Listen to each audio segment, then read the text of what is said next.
Hey, what's up guys? Lou here again for Techno Loco, and today we're going to be taking a quick look at the Cherry Mobile Flare S4. Now, when I'm assessing a smartphone, there's always 5 things I have in mind to try to figure out whether the phone is any good or not. First is the hardware.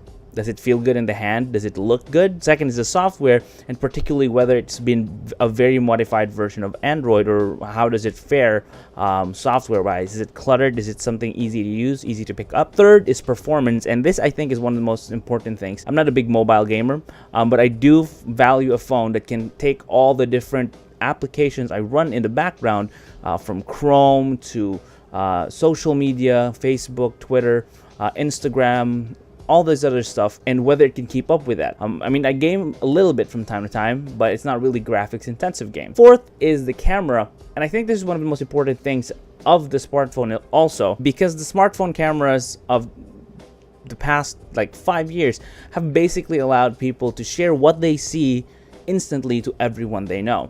And I think that's a big game changer in the world of photography, and a lot of people have been able to develop their photographic skill just because they had access to a decent smartphone camera. Fifth, and I think this is the deal breaker with most people, regardless of whether you've nailed all these other 4 things, is the battery life. So those are the 5 things I take note of when I'm reviewing or assessing a smartphone. So with that in mind, let's dive right into it. Now, hardware wise, the Flare S4 is actually a kind of a tour de force for cheap phones. Now remember, this is a phone that you can get for 4,000 pesos, or roughly $85, and it feels way more expensive than that, at least in the $200-$300 category. It has that all-metal band that goes around the entire side of the phone, basically giving it a very premium feel, and it feels sturdy in the hand. It feels very hefty.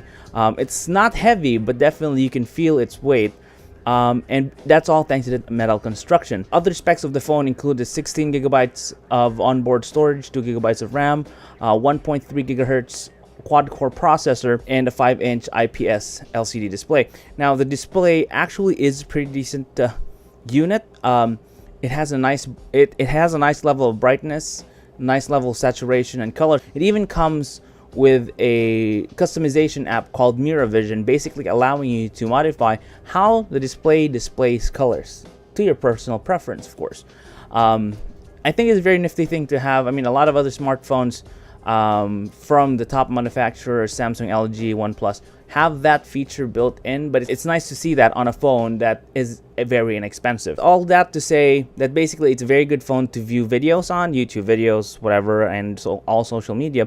And paired with the loudspeaker, I mean, it has only a single loudspeaker on the back, but it gets fairly loud, allowing you to basically just consume media without any additional stuff needed. Just the phone and you're good to go. All that coming together as a single package basically has it feeling like a very premium phone at a very affordable price. Now, second thing is the software. Basically, it's a very run-of-the-mill version of Android, very vanilla. I mean, with a few changes here and there software-wise. I mean, you have the common preloaded apps from the manufacturer themselves. Nothing redundant with the Google services though. So most of them are just like gimmicky stuff, like the warranties and then giveaways and all these other things. And you can completely ignore them. They're unintrusive. Moving on to performance. In my usage, I've been very happy with the way this phone has handled my daily usage. I mean, I wouldn't call myself a heavy phone user, but definitely I have the phone in my hand most of the day. Okay, and it handled most anything I threw at it. Basically, constantly being on Facebook, 9gag, Instagram, Twitter, just opening up tons of tabs in Chrome, and it didn't really have a hiccup. That combination of the 1.3 gigahertz quad-core processor plus the 2 gigabytes of RAM allow the phone to take anything you throw at it, really. Practically the only exception here is very graphics intensive games, and I wasn't really able to test that out because, as I mentioned earlier, it's not something I really do with my phones. I only had a couple of problems performance-wise with it. When using it, I mean, I'm a fairly quick typer on the phone, but I seem to found myself missing a couple of taps here and there because the phone would fail to register them. I mean, it's probably because of that screen protector that came with the phone, or it might be a hardware issue or a software issue. I'm not entirely certain, but sometimes it would miss taps, like maybe 1 out of every 7 taps, or maybe out of every 10 taps. But it happened. And the other issue I had was when I was listening to Spotify and I was installing a couple of apps on the phone earlier today, it just sort of randomly rebooted on me with no warning at all. It wasn't hanging up or freezing up or anything of the sort. It just sort of decided, yeah, it would take a nap. So there's that.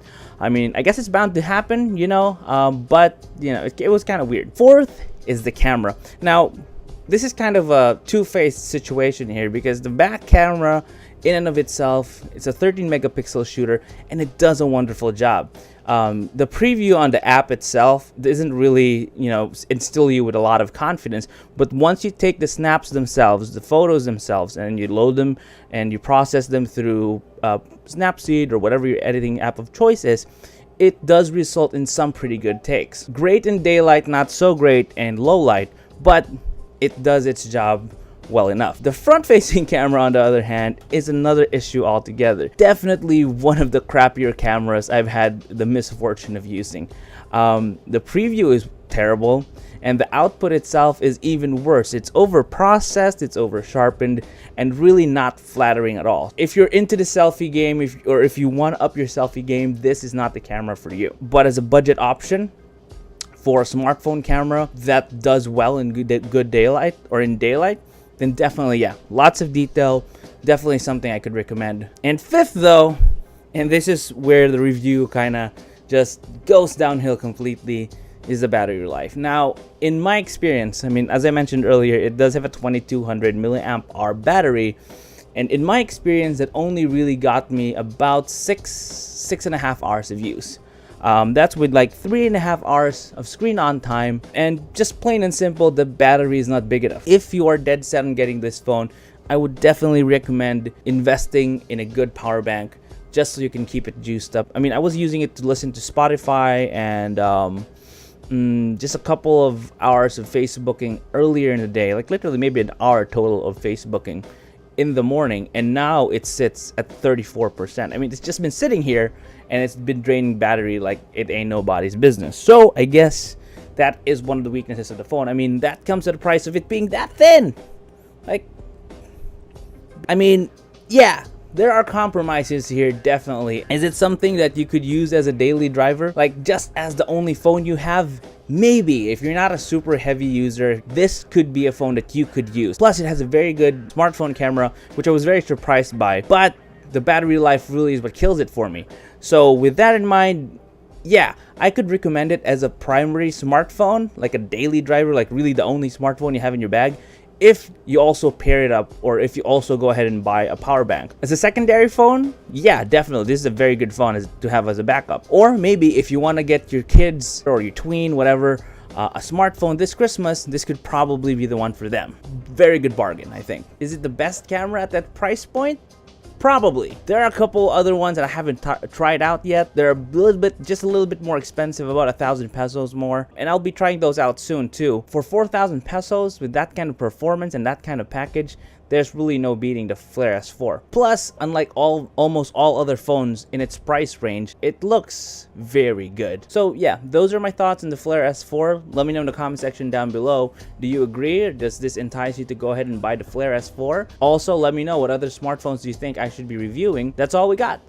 Thank you guys so much for tuning in. Make sure to go ahead and hit the like and subscribe buttons down below so that you get notifications whenever we make new videos. Also, go ahead and like us on Facebook. There's a link in the thing down there. And yeah, that's it. That's all the time we have today. Again, thank you guys so much for watching. If you haven't seen the last video, it's right here. Go ahead and click that and show it some love. And that's all we got. Thanks so much for watching. You guys stay awesome. I'll see you in the next video.